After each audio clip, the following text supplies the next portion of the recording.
नमस्कार काका. आम्ही श्री रविशंकर विद्यामंदिर कर्जत या शाळेमधून आले आहोत. आमच्या शाळेत एक योजना आहे की तुम्ही जसं की अनाथ आश्रमाचं कार्य करता, तर तुम्हाला त्या अनाथ आश्रमाबद्दल आम्हाला एक क्वेश्चन विचारायचे, तर तुम्ही तुमचा वेळ देऊ शकता का आम्हाला? देतोय. तुमचं नाव काय? मी फारुख. तुमच्या संस्थेत सध्या किती मुलं आहेत? 38 मुलं आणि मुली मिळून 38. तुम्हाला काय असं एक जण बोला. मिळते का? नाही.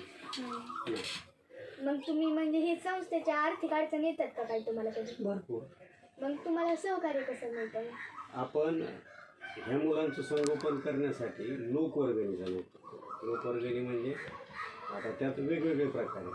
काही आर्थिक धनाढ्य लोक असतात, म्हणजे त्यांची संपत्ती चांगली आहे पण देण्याची इच्छा आहे, असे लोक मोठी रक्कम देतात. काही लोक असे आहेत की आपल्याकडून काहीतरी गेलं पाहिजे, मग आपल्या मुलाचा वाढदिवस करतील किंवा मग स्वतःचा वाढदिवस, लग्नाचा वाढदिवस. आता समजा एक वेळेचं जरी जेवण आम्हाला मिळालं तर साधारणतः 1500 ते 1600 रुपये आमचे ते वाचतात त्या दिवसाचं खर्च. किंवा मग आपण मुलांची वही, पेन, पुस्तक, पाटी याच्यासाठी बऱ्याच वेळा आंबेडकर जयंती, त्यानंतर फुले जयंती, ह्या जयंतीच्या वेळेला आपण काय करतो की लोकांना आवाहन करतो. डॉक्टर बाबासाहेब आंबेडकर जयंतीच्या वेळेला आवाहन केलं की तुम्ही एक वही, एक पेन जमा करा जयंतीच्या निमित्त.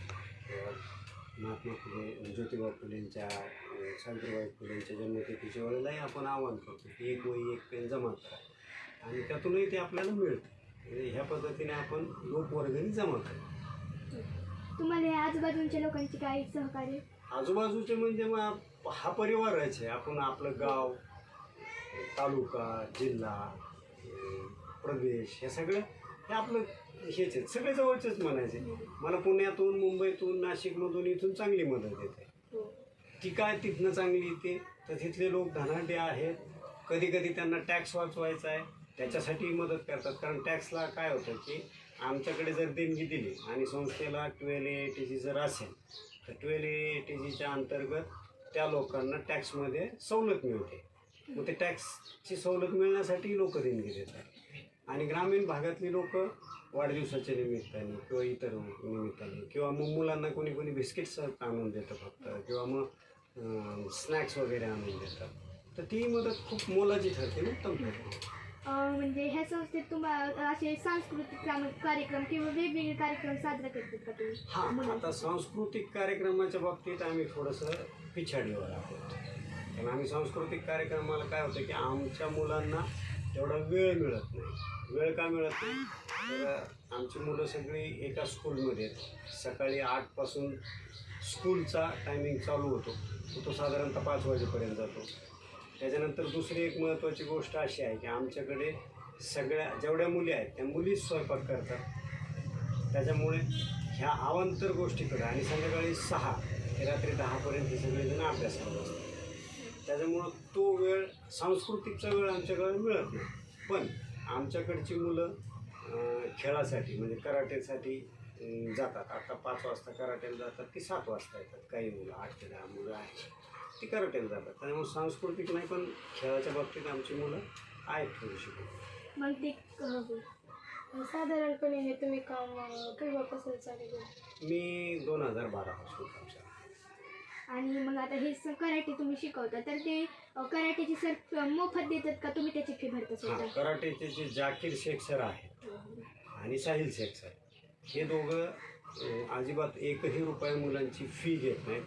याशिवाय कराटेचे जे ड्रेस आहेत ते ड्रेससुद्धा त्यांनीच अवेलेबल करून दिले आहेत. एकही रुपया त्यांनी फी आकारलेली नाही.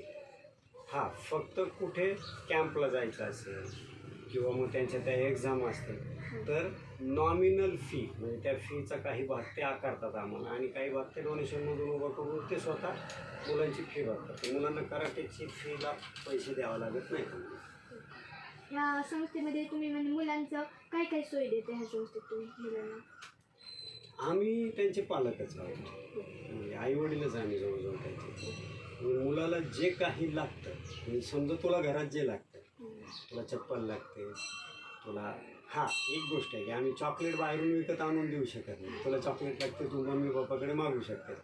आम्हाला चॉकलेट आलेले लोक व्यक्तींकडून आम्ही त्यांना देतो, किंवा समोसा, वडापाव, जो काही असेल. आणि त्याला ज्या वेळेला पाहिजे त्या वेळेला आम्ही नाही देऊ शकत. पण बाकीचं पालकत्व आम्ही 100% वही, पेन, पुस्तक, कपडे, लत्ते, चप्पल, बूट्स जे काय असेल ते आपण देतो. तुमच्या या संस्थेचं नाव काय? स्नेहप्रेम. खरंच तुम्ही खूप छान कार्य करता. आम्हाला तुमच्याबद्दल किंवा ह्या परिसराच्या आजूबाजूतील लोकांना तुमच्यावर खूप अभिमान आहे. तर धन्यवाद काका, तुम्ही तुमचा मौल्यवान वेळ बरं, दिल्याबद्दल. आता मग तुझे प्रश्न संपलेले. हिला काहीतरी प्रश्न आहे, तुम्ही तिला हिला विचारायला तू सांग. हो. आहे.